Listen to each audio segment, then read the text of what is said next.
Coming up on this episode of One-on-One Sports, we tackle the biggest signings of NFL free agency, find out who made the field of 68 in the NCAA tournament, and judge the worst front offices in sports. All that and so much more. And it all starts right now.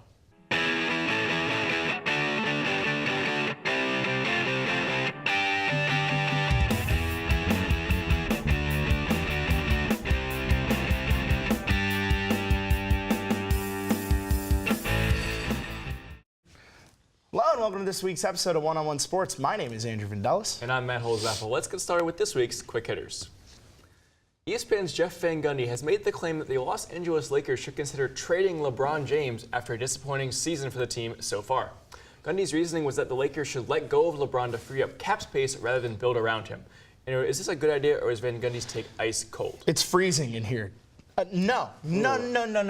What good would come out of this for both sides, for that matter? We know LeBron would decline virtually any trade offered to him.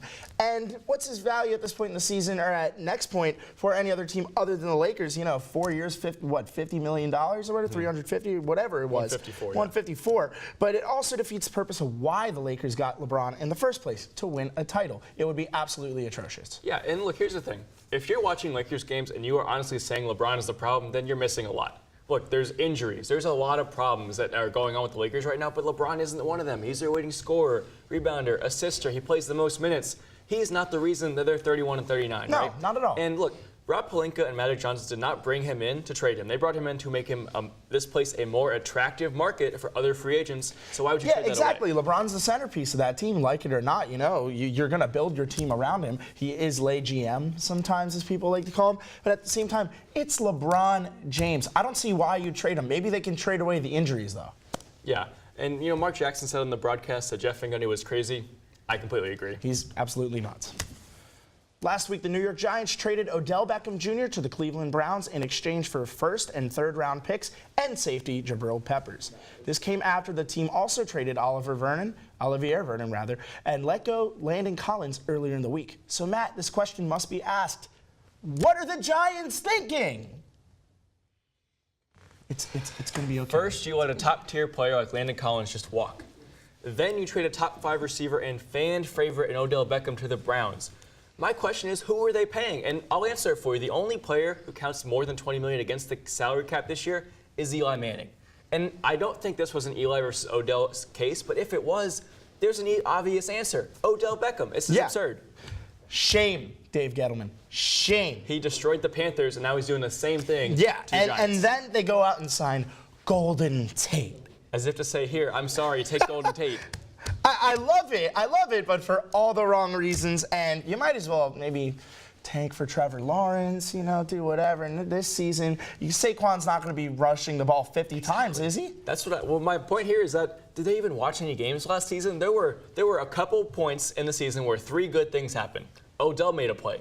Saquon made a play, or Landon Collins made a play. Now, 2/3 of that is gone. Who is making plays? It's not Golden Tate. And we're not trying to discount Eli, but, you know, he can only play for so many more years. He's 36. And now he has no weapons other than Saquon. Mm-hmm.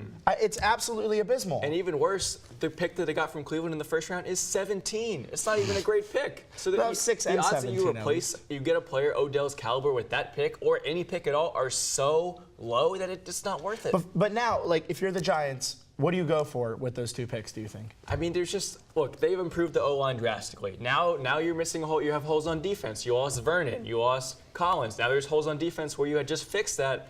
There's just so many holes. I think receiver as well. I don't think Golden Tate and Sterling Shepard are a starting two receiver tandem. I think the Giants should spit off a little bit more than they could chew. Exhausting. Russel Westbrook and a Utah Jazz fan got into a heated and reportedly vulgar verbal altercation last Monday that resulted in the fan being banned from the Vivint Smart Home Arena and a social media firestorm.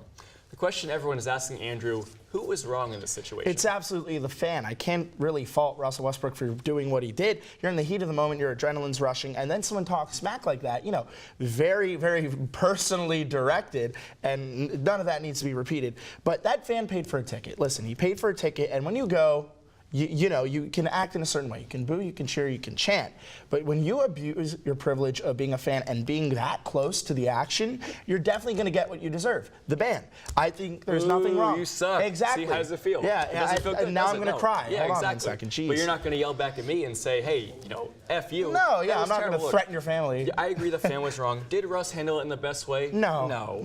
Russ, if you're a player, just don't talk to the fans. Ignore them. I know it's harder. It's easier said than done. Look, like you said, as a fan, you get a ticket. You're there to watch the game.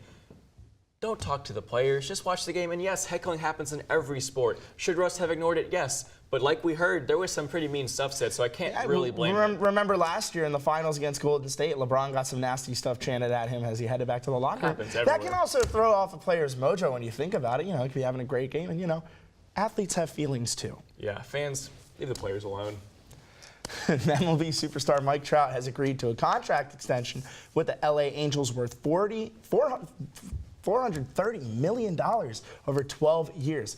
This news comes just after Bryce Harper was accused of trying to get Trout to join him on the Philadelphia Phillies. Matt, is Mike Trout worth not $43 million, not whatever I said, but $430 million? Of course. He's already the best player in baseball, and he has a chance to go down as one of the best ever to play the game, but he still needs some help in LA. I don't think the question is about Mike Trout, because obviously they're going to pay him. Who's he playing with, though? And on top of that, who do they have that it can pay? Where's the money going to come from? I don't know. All this money. Yeah. Look, the problem here for the Angels, the reason why they made this move was that there were some interesting pitches, no pun intended, coming at Mike Trout. Most importantly, from Bryce Harper. Now, we know that Mike Trout lives in New Jersey. He's a big Eagles fan. Philly's an intriguing market, and playing with Bryce Harper, I'm glad they locked him down. You got to sign somebody else. Exactly. You need backup, because if you want to make a deep playoff push, you have a generational talent on your team. That's not going to go away no matter what team he plays for. Mike Trout has never won a playoff game.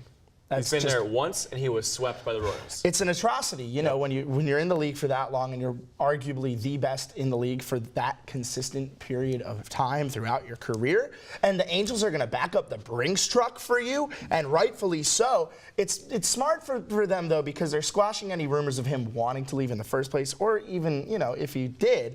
But, I agree. You absolutely have to give him backup. Absolutely. He needs help, but at least he got his money.